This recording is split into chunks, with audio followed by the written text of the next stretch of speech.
আপনাদেরকে মা ফতেমা ও হোসেন হাসানের কাহিনী একটু শোনাবো। তো চলুন দেখে নেওয়া যাক ভিডিওটি স্কিপ করবে না, দেখুন ভিডিওটি। সেই সময়কার অবস্থা ছিল অত্যন্ত কষ্টের। মা ফাতিমা রাদিয়াল্লাহু আনহার ঘরে সামান্য পরিমাণেও খাবার ছিল না। ছোট্ট হাসান ও হুসাইন রাদিয়াল্লাহু আনহু মায়ের আঁচল ধরে কাঁদতে লাগলো, মা আমাদের খাবার দাও, আমরা খুব ক্ষুধার্ত। অন্যদিকে একই সময়ে কুলসুমের ঘরে আনন্দ উৎসবের আয়োজন চলছিল। সেখানে বিপুল পরিমাণ খাবার সাজানো হয়েছিল। আরবের বড় বড় ধনী ব্যক্তি, ব্যবসায়ী ও তাদের পরিবার সেখানে অংশগ্রহণ করেছিল। সে মহা দাওয়াতে প্রিয় নবী সাল্লাল্লাহু আলাইহি ওয়াসাল্লামও কুলসুমের বাড়িতে উপস্থিত হয়েছিলেন। তারপর কুলসুম নবী করিম সাল্লাল্লাহু আলাইহি ওয়াসাল্লামকে সালাম দিয়ে বললেন, হে আল্লাহর প্রেরিত রাসূল, হে আমার পিতা, আপনি এসেছেন, আমি অনেক খুশি হয়েছি। আপনি এখানে বসুন। আমরা অনেকেই জানি, আবার অনেকেই জানি না, কুলসুম ছিলেন ধন সম্পত্তির দিক থেকে অনেকটাই স্বাবলম্বী। পক্ষান্তরে মা ফাতেমা ছিলেন অত্যন্ত গরিব, কিন্তু অত্যন্ত গরিব হলেও তিনি দিন প্রচার এবং ঈমান আমলের দিক থেকে ছিলেন অটল। কেনই বা থাকবেন না? মা ফাতেমা হলেন জান্নাতের সর্দারিনী। তিনি জান্নাতুল ফিরদাউসে সকল জান্নাতি নারীদের প্রতিনিধিত্ব করবেন। কুলসুমের বাড়িতে বিভিন্ন রকমের খাবারের আয়োজন হতে লাগলো। মহানবী সাল্লাল্লাহু আলাইহি ওয়াসাল্লাম বললেন, মা কুলসুম, তুমি তো সবাইকে এখানে আমন্ত্রণ জানিয়েছ, সবাইকেই আমি দেখতে পাচ্ছি। শহরের বিভিন্ন লোক এখানে এসেছে তোমার মেজবানে অংশগ্রহণ করার জন্য। সবাই নিশ্চয়ই ভালো মন্দ খাবার খেয়ে এখান থেকে যাবে। নিঃসন্দেহে অনেক সুন্দর এবং ভালো একটি আয়োজন করেছো তুমি। মা কুলসুম, তুমি কাকে কাকে এখানে আমন্ত্রণ জানিয়েছ?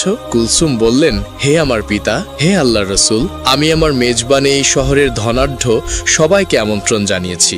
আব্বাজান, শহরের সকল পণ্ডিত জ্ঞানীদের এখানে আমন্ত্রণ জানিয়েছি। নবী করিম সাল্লাল্লাহু আলাইহি ওয়াসাল্লাম বললেন, তুমি সবাইকে এখানে আমন্ত্রণ করেছ, কিন্তু একজনকে তুমি আমন্ত্রণ করনি। কুলসুম তখন বললেন, কে বাবা, কাকে আমি আমন্ত্রণ করিনি? নবী করিম সাল্লাল্লাহু আলাইহি ওয়াসাল্লাম বললেন, সেটা তো তোমার অজানা হওয়ার কথা নয়, সে তো তোমার রক্তের সম্পর্ক, তোমার আপন বোন ফাতিমা। কুলসুম একটু চুপ হয়ে রইলেন। ফাতেমাকে সে ইচ্ছা করেই আমন্ত্রণ করেনি, কারণ ফাতেমা ছিল অনেকটাই গরিব, তার পোশাক আশাক ভালো ছিল না। কুলসুম ভেবেছিল ফাতিমা যদি এই অনুষ্ঠানে আসে তাহলে তার মান সম্মানে হানি ঘটবে, তাই তিনি তাকে আমন্ত্রণ করেননি।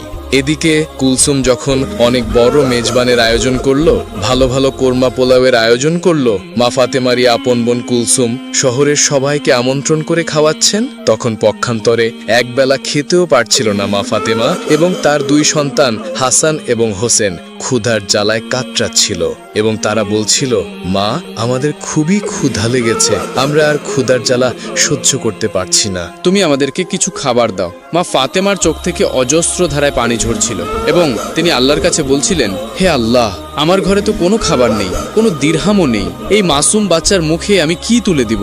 এখন আমি না হয় ক্ষুধার জ্বালা সহ্য করতে পারছি, কিন্তু এই মাসুম বাচ্চা দুটো ক্ষুধার জ্বালা সহ্য করতে পারছে না। মা ফাতেমার কান্নায় আল্লাহর আরশ কেঁপে উঠল।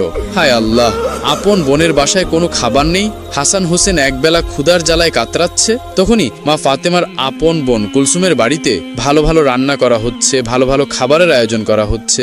মেজবানে অনেক মানুষ এসেছে, অনেক মানুষই দাওয়াত পেয়েছে, কিন্তু গরিব বলে মা ফাতেমাকেই দাওয়াত দিল না তার আপন বোন কুলসুম। নবী করিম সাল্লাল্লাহু আলাইহি ওয়াসাল্লাম কুলসুমকে বললেন, সে তোমার আপন বোন, এখানে সবাই যেহেতু এসেছে তারও আসার প্রয়োজন ছিল, তোমার তাকে আমন্ত্রণ করা উচিত ছিল। কুলসুম মহানবী সাল্লাল্লাহু আলাইহি ওয়াসাল্লামকে খাবার খেতে বসার জন্য অনুরোধ করলেন এবং সে এড়িয়ে গিয়ে অন্যদিকে চলে গেলেন। সবাই খাবার খেতে বসে গেল এবং খাবার চুলা থেকে উঠাতে লাগলো। কুলসুম সবকিছু তদারকি করতে লাগলেন। নবী করিম সাল্লাল্লাহু আলাইহি ওয়াসাল্লাম দুঃখ ভারাক্রান্ত মন নিয়ে দাঁড়িয়ে রইলেন। সে কি করে সেখান থেকে খাবার গ্রহণ করবেন? তার সব থেকে আদরের মেয়ে মা ফাতেমা সেখানে আসেনি, তার কলিজার টুকরা নাতি হাসান হোসেন ক্ষুধার জ্বালায় কাতরাচ্ছিল।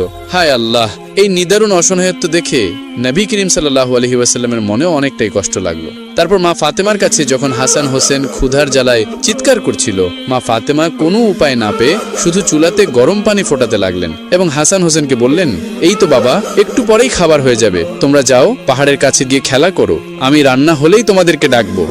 আসলে চুলায় তো কোনো খাবারই ছিল না, শুধুই গরম পানি দিয়ে ফোটাচ্ছিলেন মা ফাতেমা, কারণ ছেলেদের তো কিছু একটা বোঝাতে হবে। তার ঘরে যে কোনো খাবার নেই, সে শুধুই এই অবস্থা দেখছিলেন এবং তার চোখ থেকে অজস্র ধারায় পানি ঝরছিল। পক্ষান্তরে তার আপন বোনের বাসায় অনেক ধরনের খাবারের আয়োজন হতে লাগলো। তারপর সবাইকে খাবারের জন্য যখন কুলসুম খাবারের পাত্রের কাছে গেলেন, তিনি সেই ঘটনা দেখে অবাক হয়ে রইলেন। কারণ তিনি যখন খাবারের পাত্রের কাছে গিয়ে খাবারের ঢাকনা একে একে ওপরে তুললেন, তিনি দেখলেন সকল খাবারই রান্না করা ভালো ভালো খাবার, পোলাও, কোরমা, মাংস সবকিছু পাথর হয়ে গিয়েছে। তিনি বললেন, হাই আল্লাহ, এ কি করে সম্ভব? এ কি করে হলো? একটু আগেই তো সকল খাবার রান্না করা হয়েছিল। খাবার রেখে আমি আমার পিতার সাথে কথা বলছিলাম, এখন সকল খাবার কিভাবে পাথর হয়ে গেল? কার অভিশাপে এমন হলো? শহরের বিভিন্ন মানুষ এখানে এসেছে, সবাই অপেক্ষা করছে। আমি যদি এখন খাবার না দিতে পারি, আমার মান সম্মান কিছুই থাকবে না। এই কথা ভাবতে ভাবতে কুলসুম দৌড়ে মহানবী সাল্লাল্লাহু আলাইহি ওয়াসাল্লামের কাছে গেলেন। তিনি তার পিতাকে বললেন, হে আমার পিতা, আমি এখন কি করব? আমার অনেক বড় বিপদ হয়ে গেছে। এমন কেন হলো? আমি কিছুই ভেবে পাচ্ছি না। মহানবী হযরত মুহাম্মদ সাল্লাল্লাহু আলাইহি ওয়াসাল্লাম তার মেয়ে কুলসুমকে বললেন, কেন মা, কি হয়েছে? তোমাকে এত হতাশাগ্রস্ত লাগছে কেন? আমাকে খুলে বলো। কুলসুম বললেন, আমি যে খাবারের আয়োজন করেছিলাম, যে খাবার বাবুর্চিরা রান্না করেছিল, সকল খাবারই প্রায় হয়ে গিয়েছিল। আমি যখন আপনার সাথে কথা বলে সবাইকে খাবার দেওয়ার জন্য, তদারকি করার জন্য খাবারের কাছে গেলাম এবং গিয়ে খাবারের পাত্র একে একে উঠাতে লাগলাম, আমি দেখলাম সকল খাবারই কয়লায় পরিণত হয়ে গিয়েছে। এখন আমি কি খাওয়াবো? এই আমন্ত্রিত অতিথিদের আমি তাদের কি দিব? এত বড় মেজবানে শহরের ধনী ব্যক্তিরা, জ্ঞানী ব্যক্তিরা উপস্থিত হয়েছে। আমি যদি এখন তাদের সামনে খাবার দিতে না পারি, তাহলে আমার মান সম্মান কিছুই থাকবে না। আপনি আমাকে সাহায্য করুন, আমি এখন কি করতে পারি?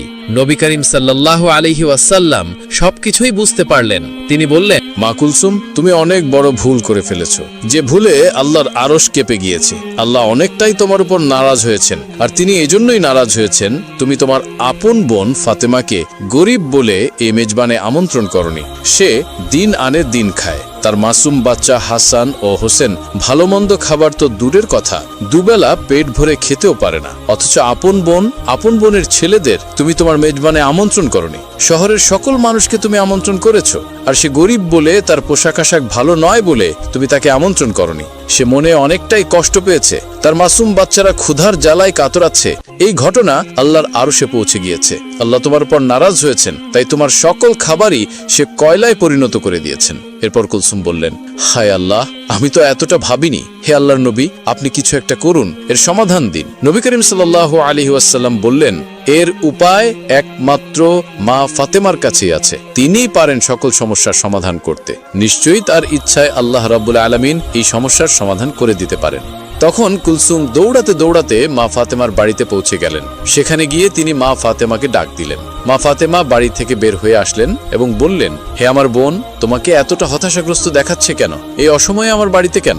আজ তো তোমার বাড়িতে অনেক বড় খাবারের আয়োজন, অনেক বড় মেজবানের আয়োজন করেছো তুমি। কুলসুম কান্না করে বললেন, হে আমার বোন, আমাকে তুমি ক্ষমা করে দাও। আমার মেজবানে আমি সবাইকে আমন্ত্রণ করেছি, তোমাকে আমি আমন্ত্রণ করিনি। আমি অনেক বড় ভুল করে ফেলেছি। মা ফাতেমা বললেন, না না, ঠিক আছে, আমি নিতান্তই গরিব মানুষ। শহরের ধনী মানুষেরা তোমার আমন্ত্রণে এসেছে, আমি ওখানে গেলে তোমার মান সম্মানের হানি হতে পারে, এটা আমি বুঝতে পেরেছি। তোমার উপর আমার কোনোই রাগ নেই। তখন কুলসুম বললেন, এখন এসব কথা বলার সময় নয়। তুমি আমাকে ক্ষমা করে দিও, তোমাকে আমি আমন্ত্রণ করিনি, বিদায়। মহান আল্লাহ রব্বুল আলামিন আমার উপর নারাজ হয়েছেন।